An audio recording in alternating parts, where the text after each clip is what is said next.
नमस्कार, आप देख रहे हैं द हिंद 24 न्यूज और मैं हूं आपके साथ साक्षी निर्माण। आइए नजर डालते हैं आज की कुछ बड़ी खबरों की ओर। माघ मेला से रवि उपाध्याय की रिपोर्ट।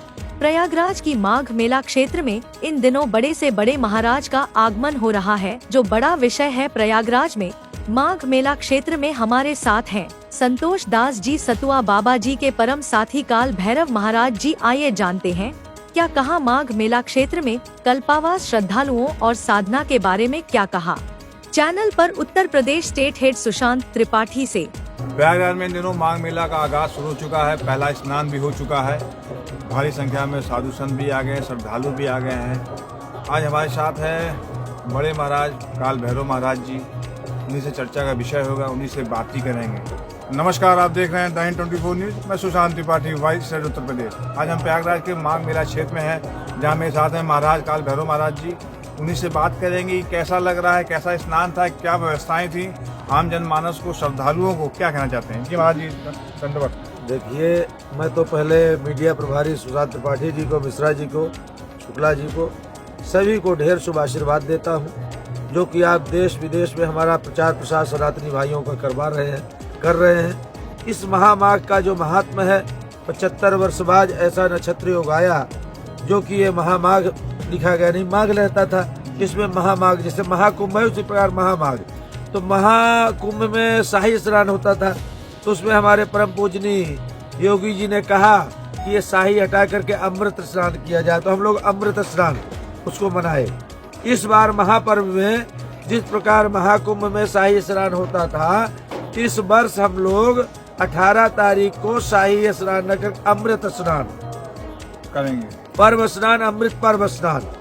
हम लोग यहाँ से शाही स्नान, जैसे हाथी घोड़ा बैंड बाजा के साथ, नागा फौज, जगत गुरु शंकराचार्य जो भी रहेंगे सब साथ में। कितनी संख्या रहेगी महाराज? कम से कम 2-4 हजार तो संख्या रहेगी ही। नागा घोड़ा बैंड बाजा साधु संत का। अब बाकी तो अंदाज है हमारा कि 10-12 करोड़ पब्लिक अमावस्या के दिन रहेगी। 12 करोड़ से कम नहीं रहेगी, ये हमारा ऐसा अंदाज है, अनुमान है। और हर जगह से संदेशा भी आ रहा है, आने वाले आ भी रहे हैं। एक आध 2 दिन में पुलिस प्रशासन से थोड़ा निवेदन करूंगा कि भी जो 4 व्हीलर गाड़ियां आ रही है, या परेड ग्राउंड से या टीकर माफी चौराहे से, उनको आने दें। अभी पर्व के 2 दिन बाद, 2 दिन पहले आप लोग गाड़ी घोड़ा रोक सकते हैं, पर अभी से अगर रोकोगे तो जनता आने में पूरा हल्ला बच जाएगा, हल्ला हो जाएगा प्रदेश में, पूरे देश में, कि महाकुंभ जैसे फिर से हो रहा है। कि आप लोगों से निवेदन है, आपके चैनल माध्यम से, कि प्रशासन से निवेदन है, पुलिस प्रशासन से, कि ये जो अपने होमगार्ड या कि पीआरडी या पुलिस थाने के बैठा देते हैं, ये आदमी नहीं पहचानते हैं। पहली बात। दूसरी बात, हाथ जोड़ करके किसी साधु संत का, किसी अतिथि का, हमारे प्रयागराज में जो आया है अतिथि देवो भव, वो हमारे लिए देवता के समान है। सिया राम में सब जग जानी, करूं प्रणाम जोर झुक पानी। तो मैं अपने परम पूजनीय आदित्यनाथ योगी जी से निवेदन करूंगा कि ये पुलिस प्रशासन को भी सद्बुद्धि दे, कि सभी संतों से हाथ जोड़ करके और प्रेम से अपने मीठी जबान से बात करें, किसी को कष्ट न जाए, जिससे कि हमारे देश विदेश में हर जगह उत्तर प्रदेश का, उत्तम प्रदेश तो है ही है, उत्तर प्रदेश है ही है, पर परम पूजनीय माननीय वंदनीय अर्चनीय हमारे आदित्यनाथ योगी जी, जो कि सबकी आशाएं टिकी हुई है कि आने वाले दिन में हमारे परम पूजनीय प्रधानमंत्री के रूप में हम लोग देखें। और गंगा महारानी से प्रार्थना भी करते हैं, तीर्थराज प्रयाग से भी प्रार्थना करते हैं, कि जिस प्रकार उनके कार्यकाल में गुरु जी अवैधनाथ जी थे, रामचंद्र परमहंस जी थे, उनकी आशाएं, अशोक सिंघल जी थे, उनकी आशाएं थी राम मंदिर के लिए, अपना जीवन निछावर कर दिए। 10-5 हजार हमारे सनातनी भाई, हमारे जो बजरंग दल के हों, चाहे विश्व हिंदू परिषद के, चाहे आरएसएस के, चाहे हमारे हिंदू भाई सनातनी भाई, कितने वहां पे दम तोड़ दिए, कितने हमारे पुरखे आशा लगा के चले गए। पर माननीय हमारे पूजनीय आदित्यनाथ योगी जी ऐसे यशस्वी मुख्यमंत्री हुए कि हम लोगों को जो दिन दूर था वो देखने को मिला। 100 वर्षों बाद, 500 वर्षों बाद हमारे नरेंद्र मोदी जी, वो भी प्रधानमंत्री अच्छे मिले। पर प्रधानमंत्री अटल जी, जब से अटल जी आए तब से भाजपा की जानकारी हुई कि भाजपा में कोई अटल आडवाणी मुरली मनोहर जोशी है। पर मोदी जी ने छक्का मार दिया, वो तो चौका मारे थे, छक्का मार दिए। तो आज मोदी योगी जो भी कर रहे हैं बहुत अच्छा कर रहे हैं। कुछ बीजेपी में ऐसे आताताई नेता भी हैं जो कि उनको पता नहीं है भाई, कोई कसाई खाना, कोई बूचड़ खाना, कोई वो खाना, ये बनाने वाले, ये धंधा बिजनेस करने वाले, कोई नगर निगम का ठेका चल रहा है, कोई कहीं का ठेका चल रहा है? तो ये इनको जलन हो रही है, ब्राह्मण ठाकुर से जलन हो रहा है, संतों से जलन हो रहा है कि संत आगे ना बढ़े। डीएम प्रशासन जो शासन है इस समय चुस्त दुरुस्त माननीय योगी जी का है। ब्राह्मणों के साथ कह रहे पतन, ब्राह्मण बैठक। अरे जिस प्रकार हर जात बैठक करती है उस प्रकार ब्राह्मण भी बैठक कर रहा है। ब्राह्मण जो गलत कर रहा है ब्राह्मण के साथ गलत हो रहा, ठाकुर जो गलत कर रहा है ठाकुर के साथ गलत हो रहा है। हर जात के साथ हमारे ऐसे योगी जी हैं कि वो सत्य का साथ देते हैं, वो साधु हैं, कोई वो नहीं है कि मुंह देखी काम करते हैं।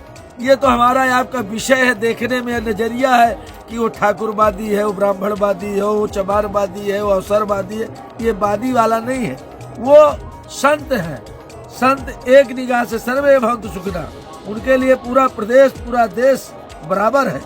पर ये आताताई लोग कुछ ऐसे भी हो जाते हैं कि जो संतों को बदनाम करते हैं। अगर संत की सेवा कोई प्रशासन कर रहा है, पुलिस कर रहा है, डीएम कर रहा है, एसपी कर रहा है, तो भी जलन हो रही है कि संत की सेवा क्यों की जा रही। अरे संत ही भगवंत है, चलता फिरता तीर्थराज प्रयाग है। अगर उनसे पूछा जाए कि संत अगर न होते तो तुम कहाँ होते? संत ही भगवंत है। अरे तुम्हारे पुरखा, तुम्हारे 7 पीढ़ी संत भगवंत को मान करके आए, तभी आज तुम वहां दिखाई दिए। और आज उन्हीं के आशीर्वाद से नेता मथानी बने हो, और आज उन्हीं की बुराई कर रहे हो। एक IAS PCS कितनी तपस्या करके, हम लोगों से ज्यादा तपस्या वो लड़के करते हैं, तब डीएम बनते हैं। और उसको एक नेता अंगूठा छाप या 4-5 नेता क्या अबे तबे करके गाली दे के बात करता है, क्या ये अच्छी बात है? अरे वो भी तो हमारे भाई बेटा है? ये मदान हो जाते हैं, प्रभुता पाई के मद नहीं, पर ये नहीं जानते हैं कि अहंकार भगवान का भोजन होता है। पहले भी ये डिप्टी सीएम थे, विधायक थे, सांसद थे, कितने बड़े बड़े मंत्री हार गए, अहंकार ही न था। नहीं कि जनता की सेवा किए होते तो आज वो हारने को दिन मंत्रियों को क्यों मिलता? जो मंत्री है, अगर एक विधायक हार जाए भाई गलत किया या कि न काम किया, पैसा खा गया, पर एक मंत्री हार जाए तो सोचनीय विषय है। एक मंत्री अपने क्षेत्र को नहीं बचा सकता, अपने क्षेत्र की जनता को नहीं सुधार सकता, अपने क्षेत्र की जनता से काला झंडा दिखाया जाए, अपने क्षेत्र से हार जाए और इसके बाद फिर साधु के पीछे पड़ जाए, डीएम के पीछे पड़ जाए, ये क्या बात है? हम लोग उसने भी विरोध नहीं किया कि हारे हुए व्यक्ति को आप डिप्टी सीएम क्यों बना रहे हैं। ये भी सोच विषय है कि नहीं है?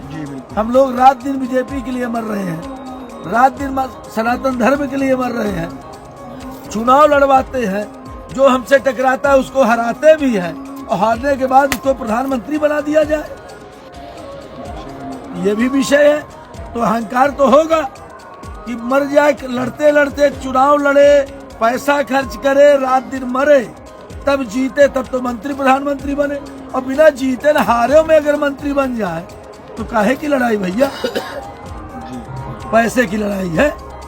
पैसे बिन बाप कहे पूत को कपूत मेरो, पैसे बिन पड़ोसी कहे बड़ा तू गवार है, पैसे बिन चाचा कहे कौन का भतीजा तू, पैसे बिन बहन कहे कौन का भाई है, पैसे बिन संग नारी छोड़ चली जात, पैसे बिन सास कहे कौन का जमाई है। आज के दुनिया मात्र पैसे की बड़ाई है। साधु को पैसे से क्या? राम नाम मर दीप धर जी देहरी द्वार, तुलसी भीतर बाहर जो चाह सोजिया।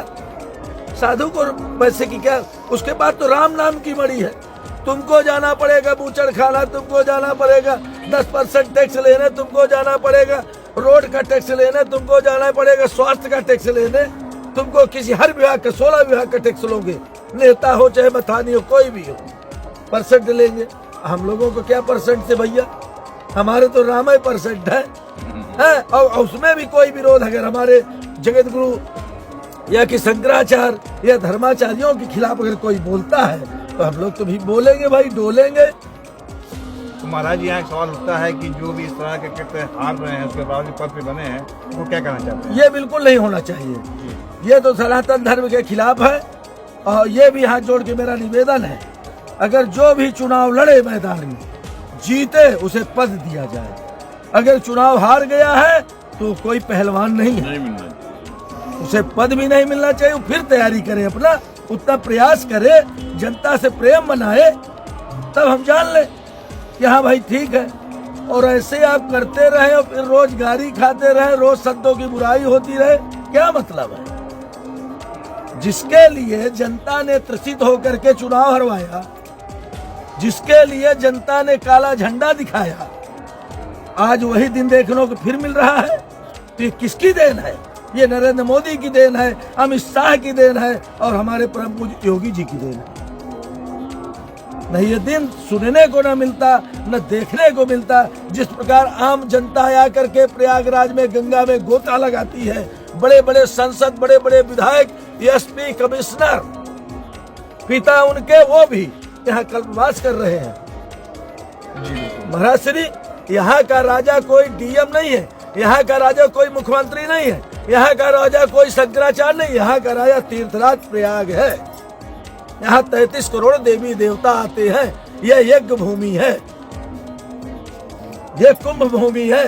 घड़ा की घुमने घड़ा मानते हैं आपकी नहीं? तो ये कुंभ भूमि है, यज्ञ भूमि है और ये प्रयागराज है, तीर्थों का राजा प्रयाग है। यहाँ कोई राजा नहीं है। हमारा सनातनी धर्म और दूसरी बात, यहाँ जात पात का भी कोई वो नहीं है। सनातन में नहीं, सनातनी में जात पात नहीं, जात पात सनातनी में नहीं है, हमारे में नहीं है। पर आप में थोड़ा अगर है तो भी प्रयाग में नहीं है, अयोध्या में नहीं है, चित्रकूट में नहीं है, जगन्नाथपुरी में नहीं है, द्वारिकापुरी में नहीं है। क्योंकि प्रवृत्ते भैरवी क्षेत्रे सर्वे वर्णा दुजायते, महापुरुष के वाक्य है। पवित्र स्थली में हर जात ब्राह्मण के समान होता है। निप्रवृत्ते भैरवी क्षेत्रे सर्वे वर्णा पृथक पृथक, यहाँ जाने के बाद हर जात अलग अलग हो जाती है। महाराज श्री, इसलिए मैं हाथ जोड़ के निवेदन करूंगा इस गवर्नमेंट से, चाहे हमारे नरेंद्र मोदी जी महाराज हों, चाहे अमित शाह जी हों। अमित शाह जी को तो बार बार मैं चेतावनी आगाह करा रहा हूं कि थोड़ा सोच विचार के काम करो। आपको जो है भीष्म पितामह कहा जाता है, आप माइंड मास्टर कहे जाते हो, तो थोड़ा हमारा लोगों का भी ध्यान दीजिए। साधु संत रहेंगे तो आपको भी आशीर्वाद मिलता रहेगा, आपका भी भला होगा।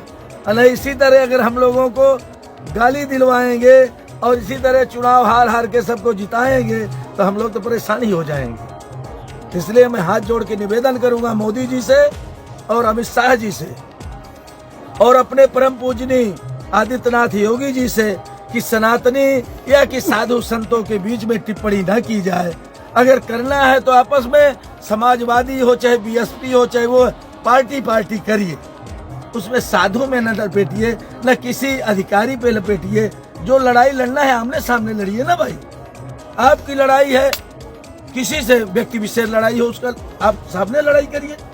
और किसी के द्वारा कंधे में रख के गोली चलाना मेरे को तो भाई अच्छा नहीं लगता। हमारे लिए केशव जी भी है, हमारे हैं, हमारे लिए योगी जी भी हमारे हैं, हमारे लिए मोदी जी भी हमारे हैं, हमारे लिए प्रदेश की एक एक जनता हमारी है। तो हमारे लिए तो सब पूजनीय है, सब वंदनीय है। पर जो टिप्पणी संतों के बीच में करेगा उसमें तो फिर हमको बोलना पड़ेगा, नहीं बोलना पड़ेगा भाई। हम तो महात्मा गांधी नहीं कि हम ऐसे गलबा दे दे के मान ले हमको। जिस तरह आपने प्रशासन से कहा है कि अपनी जगह को देखें, पहचाने, रोक टोक न करें, उसी हिसाब से चैनल के माध्यम से देश प्रदेश की जनता को, श्रद्धालुओं को मैं सभी से हाथ जोड़ के निवेदन करता हूं कि महामाघ दिव्य भव्य नभ मनाया जाएगा। और हमारे परम पूजनीय आदित्यनाथ योगी जी के नेतृत्व में जो ये मेला बसाया गया है, मेले का जो उद्गम दिखाई देगा दृश्य। और खाक चौक व्यवस्था समिति के प्रधानमंत्री जगत गुरु संतोषाचार्य सतुआ बाबा के नेतृत्व में अमृत स्नान 18 और 23 को रखा गया है।